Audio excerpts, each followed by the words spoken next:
What's your response, first of all, from what we heard there from the Chinese government? Well, we're acting in our sovereign national interest, Tom. We've always chased talent from around the world, including from Hong Kong. And so the announcements we made yesterday really are an extension of what we've been doing for decades. Chasing talent from around the world, chasing businesses and enticing them to come here to Australia. It just so happens that there's greater opportunities now because of the Chinese Communist Party's actions into Hong Kong.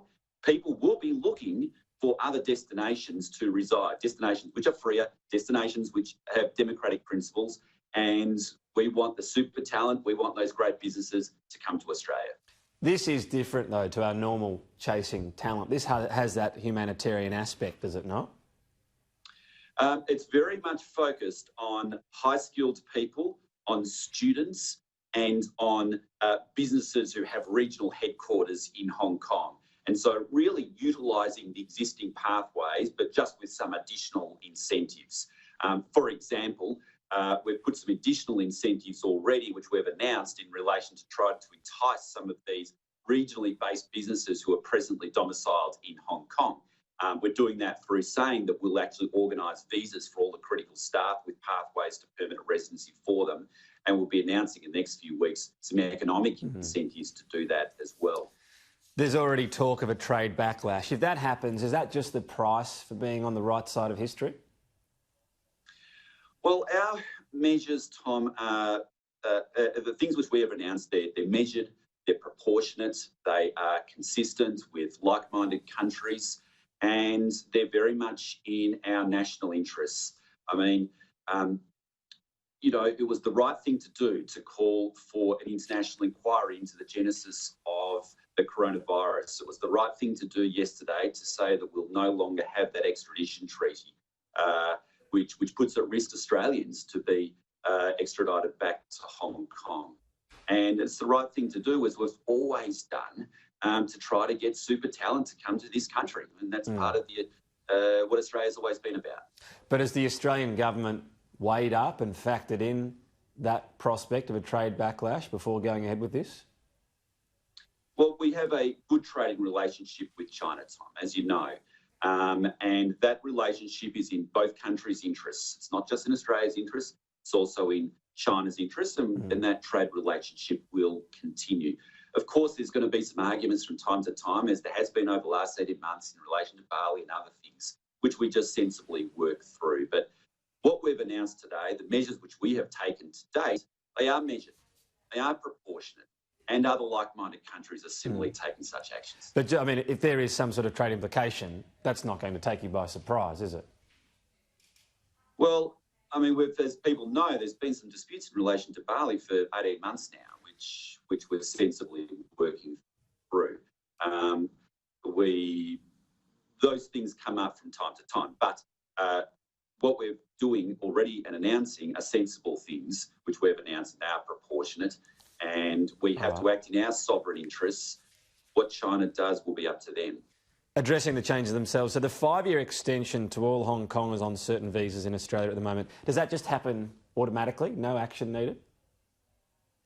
Yeah, that's right. So they'll have to make an application, but it's a guaranteed application for those students.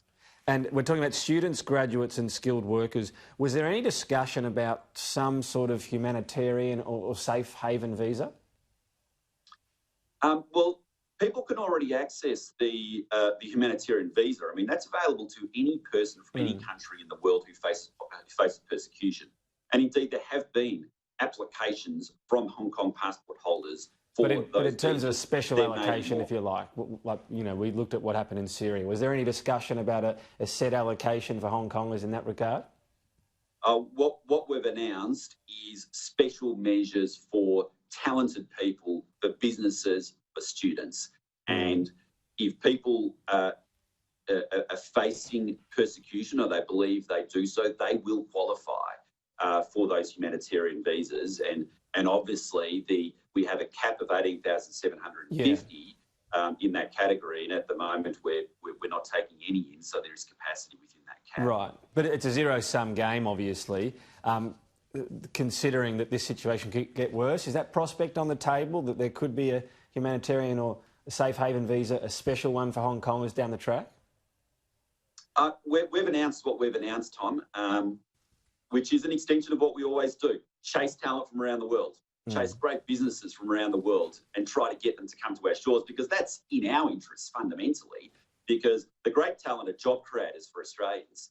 You know, you bring a business which is an international business presently, which is headquartered, has their regional headquarters in Hong Kong, you bring them to Sydney or Melbourne or Brisbane or wherever, that creates jobs and wealth for Australians too. Right. That's what these measures are about, and they're an extension of what we have been doing for decades.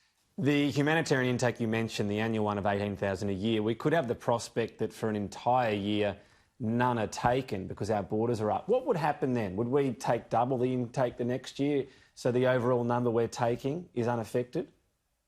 Yeah, it's a hypothetical question there. We'll outline what our immigration program looks like for this financial year in the budget, which, as you know, has been deferred until October. So that will have a refugee component, just as it will have other components. Right. But we're not in the position yet to be able to detail that. And listen, it's obviously evolving as well in terms of what's occurring in terms of can the borders be more open, even for things like international students, where we want to get some at least some pilot. Yeah.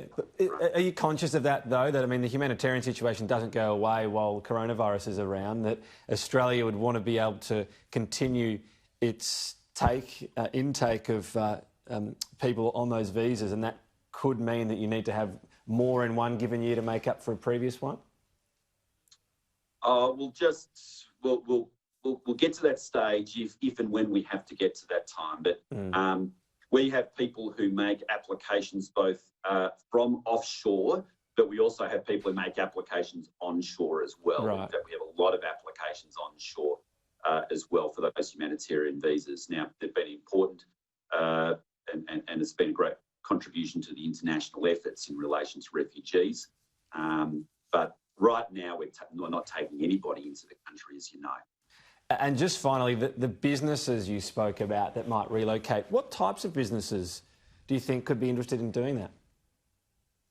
Well, our particular target will be those export-oriented businesses, and particularly those who have their regional headquarters presently in Hong Kong.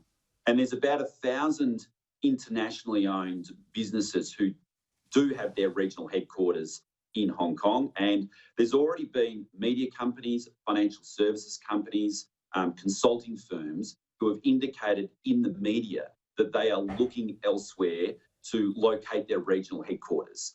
So we would like them to come to Australia, and so we want to make it attractive for them to consider Australia, but obviously other countries and other cities will be fighting for those regional headquarters as well.